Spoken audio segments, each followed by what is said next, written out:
Shalom, shalom, shalom, Église de Dieu. Vous écoutez la voix de votre frère Jean-Paul Lawson. Je me permets de revenir vers l'Église parce que il y a un enseignement que j'ai donné il y a quelques jours dans lequel je n'ai pas su respecter mon organisation, où les choses ont été mal dites et ou que j'aimerais bien corriger. J'ai dit l'enseignement sur la grâce. Je n'ai pas su respecter mon organisation, donc les choses ont été mal dites, et ce qui fait qu'il peut y avoir des erreurs. Donc j'aimerais bien corriger cette chose qui a été mal dite, qui concerne le mot grâce. Mais avant de corriger ce mot, j'aimerais lire un passage dans Luc chapitre 1, et je vais lire du verset 1 au verset 4. Luc chapitre 1 du verset 1 au verset 4.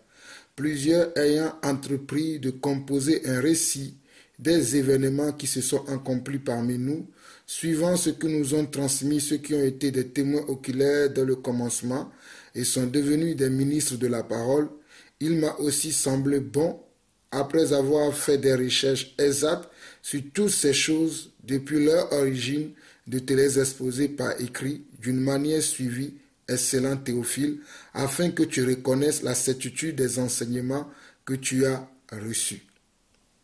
On nous dit que plusieurs ayant entrepris de composer un récit des événements qui se sont accomplis parmi nous, suivant ce que nous ont transmis ceux qui ont été des témoins oculaires dès le commencement et sont devenus des ministres de la parole, il m'a aussi semblé bon, après avoir fait des recherches exactes sur toutes ces choses depuis leur origine, de te les exposer par écrit d'une manière suivie, excellent Théophile, afin que tu reconnaisses la certitude des enseignements que tu as reçus. Donc, en tant qu'enfant de Dieu ou en tant que serviteur du Seigneur, nous faisons des recherches pour connaître l'origine des choses, pour connaître les choses que nous lisons dans la parole, si depuis leurs origines, si elles sont exactes, parce qu'il y a beaucoup de choses que nous pouvons lire dans la parole, mais nous devons chercher à comprendre leur origine, comment ces choses sont passées. Et c'est ce que Luc, un compagnon de Paul, qui a accompagné Paul lorsque Paul était encore sur terre, qu'il a accompagné dans ses voyages missionnaires. C'est lui qui a écrit ce livre de Luc et qui nous fait comprendre dès les premiers chapitres qu'il a fait des recherches pour savoir si ce qu'il a reçu, les enseignements qu'il a reçus, si cela est exact.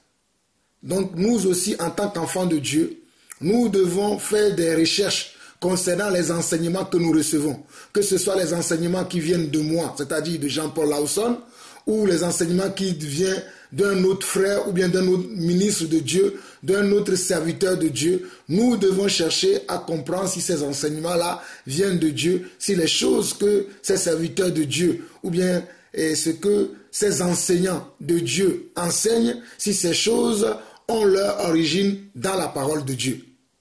C'est pour cela que je me permets de vous lire ce passage de Luc chapitre 1, du verset 1 au verset 4, afin que nous ayons, surtout le verset 4 qui dit, afin que tu reconnaisses la certitude des enseignements que tu as reçus.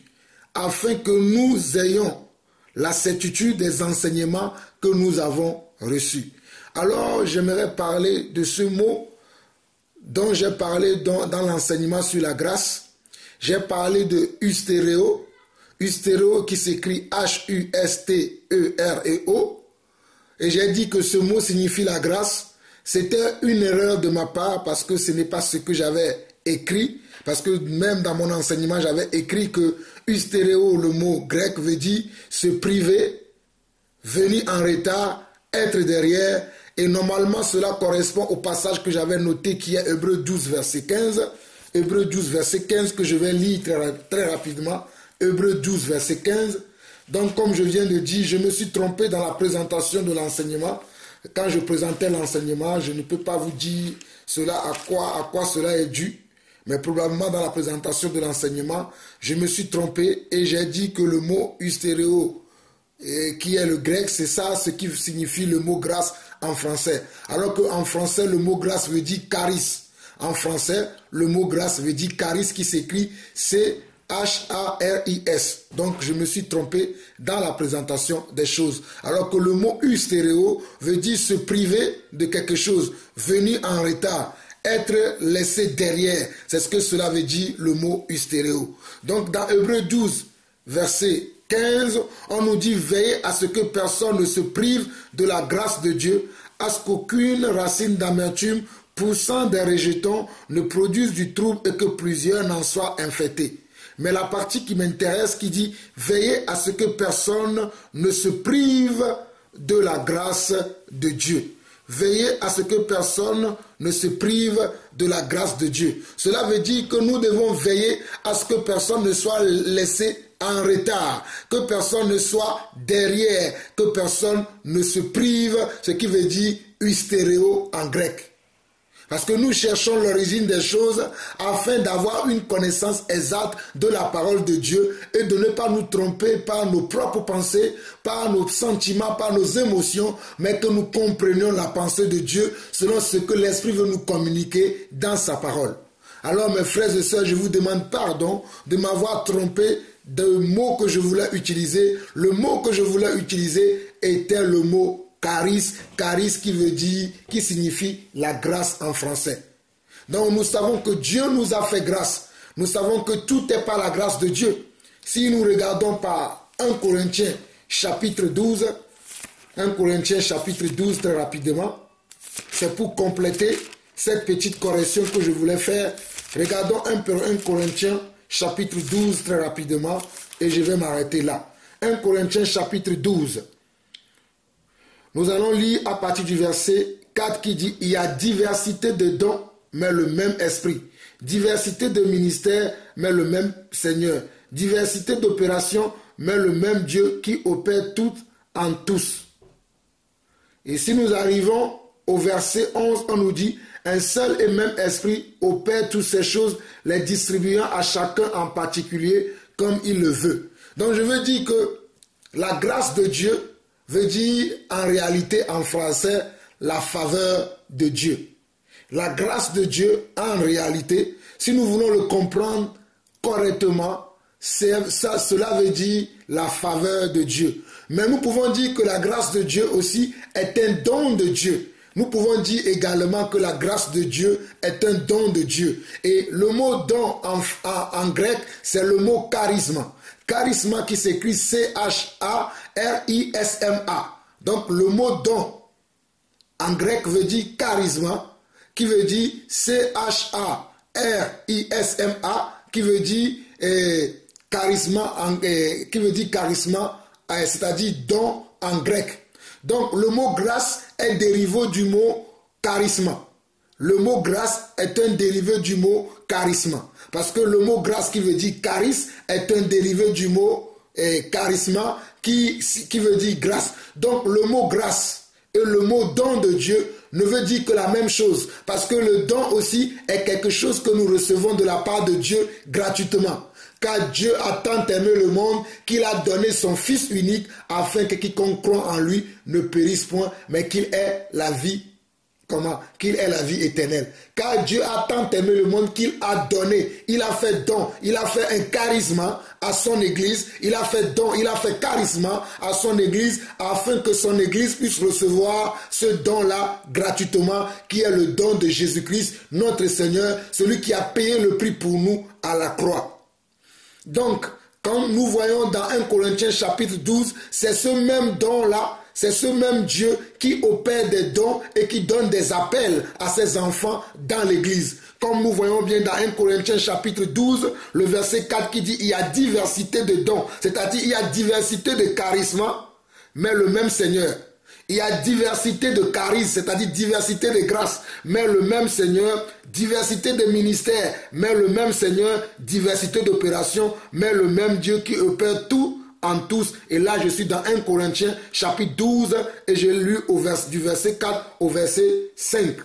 Si nous prenons Romains chapitre 12, et là, je vais m'arrêter là pour corriger cette petite erreur que j'ai dû faire par inadvertance, c'est-à-dire parce que j'ai manqué de concentration dans l'enseignement. Alors dans 1 Corinthiens chapitre 12, nous pouvons lire à partir du verset 3, par la grâce qui m'a été donnée, c'est-à-dire par le charisme qui m'a été donné, parce que je viens de vous faire comprendre que le mot grâce, ce n'est pas le mot hystéréo en grec, c'est plutôt le mot charisme, parce que nous cherchons à comprendre les choses depuis leur origine. Donc, le mot grâce, qui veut dire charisme, l'apôtre Paul nous écrit ici dans Romains chapitre 12, à partir du verset 3, il nous dit, par la grâce qui m'a été donnée, donc si je change le mot grâce par charisme, je peux dire par le charisme qui m'a été donné, j'ai dit à chacun de vous de n'avoir pas de lui-même une haute opinion, mais de révertir des sentiments modestes selon la mesure de foi que Dieu a départie à chacun. Car comme nous avons plusieurs membres dans un seul corps et que tous les membres n'ont pas la même fonction, ainsi nous qui sommes plusieurs, nous formons un seul corps en Christ et nous sommes tous membres les uns des autres. Puisque nous avons des dons, c'est-à-dire puisque nous avons des charismes différents, selon le charisme qui nous a été accordé, que celui qui a le charisme de prophétie les aise en proportion de la foi. Donc, puisque nous avons des dons, le don qui veut dire charisme différent, selon la grâce qui veut dire charisme qui nous a été accordé, que celui qui a le don de prophétie les aise en proportion de la foi. Que celui qui est appelé au ministère s'attache à son ministère, que celui qui enseigne s'attache à son enseignement. Et celui qui exhorte à l'exhortation, que celui qui donne le fasse avec libéralité, que celui qui préside le fasse avec zèle, que celui qui pratique la miséricorde le fasse avec joie. Donc j'aimerais corriger ce mot que j'ai utilisé dans mon enseignement, dans lequel je parlais de la grâce, où j'ai dit que le mot grâce veut dire hystéréo, plutôt hystéréo veut dire se priver de quelque chose, c'est-à-dire être laissé derrière, c'est-à-dire venir en retard. Donc c'est pour ça que Hébreux chapitre 12 verset 15 nous dit que nous ne devons pas nous priver de la grâce de Dieu. Donc je bénis le frère qui m'a rappelé que mon frère, tu t'es trompé dans le mot que tu as utilisé. Je rends grâce à Dieu pour ce frère. Cela veut dire que lorsque nous enseignons quelque chose, vous devez vérifier si ce que nous enseignons, si cela est dans la parole de Dieu, si cela est biblique. Je rends grâce à Dieu à ce frère qui m'a interpellé, qui m'a dit, mon frère, je crois que tu t'es trompé du mot, que tu n'as pas parlé du bon mot. Cela veut dire que le frère a surveillé, a vérifié si ce que j'ai dit, si cela est vrai. Et je pousse tous mes frères et sœurs dans le nom du Seigneur Jésus-Christ à aller chercher les choses. Aujourd'hui, nous avons comment Internet, et grâce à Internet, nous pouvons apprendre beaucoup de choses. Dieu a fait les choses de telle manière qu'aujourd'hui, nous puissions avoir accès facilement à la connaissance. Donc, nous pouvons chercher à connaître les choses de Dieu. Ce n'est pas un péché de chercher à connaître la volonté de Dieu, de chercher à connaître la profondeur des choses.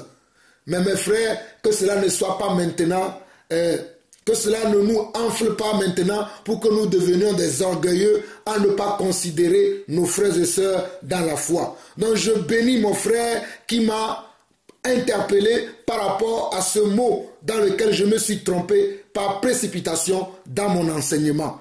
Que le Seigneur me pardonne et que vous aussi, vous puissiez me pardonner. Que le Seigneur nous multiplie ses charismes et ses charismes pour son œuvre. Que le Seigneur nous multiplie ses grâces et ses dons pour l'accomplissement de son œuvre dans son Église. Que la paix du Seigneur soit avec chacun d'entre nous. Bye bye. À très bientôt.